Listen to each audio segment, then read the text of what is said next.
আসসালামু আলাইকুম। আমি আজকে দেখাবো গাজরের লাড্ডু। এই যে গাজর সালাদি মেশিন দিয়ে কুচি করে নিয়ে ফ্রাই প্যানে বসিয়ে দিলাম। আমার এখানে 2 কেজি গাজর আর 1 কেজি চিনি। এই লাড্ডুতে বেশি করে চিনি দিতে হয়, নাহলে আঠালো হয় না, গোল করা যায় না। চিনি দেওয়ার পরে পানি বের হয়ে গেছে, তারপরে আমি চুলার জাল একটু বাড়িয়ে দিয়ে পানিগুলি শুকানোর ব্যবস্থা করব এবং শুকিয়েও যায়। পানিগুলি শুকানোর পরে আর একটু নেড়ে একটু লবণ দিব। কারণ হলো মিষ্টি খাবারে একটু লবণ দিলে মিষ্টিটা ফুটে উঠে, নইলে ফানসা লাগে। এমনি তো গাজর একটু ফানসা, মিষ্টি হলেও ফানসা ফানসা, তাই একটু লবণ দিয়েছি। এই যে ভালো করে আঠালো হয়ে গেছে, আমি মুট করতে পারবো এমন অবস্থায় এগুলি একটা প্লেটে ঢেলে একটু ঠান্ডা করতে দিব। একটু ঠান্ডা হলে গোল গোল করে লাড্ডু বানিয়ে ফেলবো।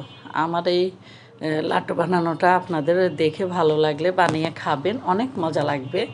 এবং আমার খানাপিনা রান্নাবান্নার ফেসবুক পেজে লাইক ফলো দিতে ভুলবেন না, এবং আমার ইউটিউব চ্যানেলেও খানাপিনা রান্নাবান্নার পেজে সাবস্ক্রাইব করবেন।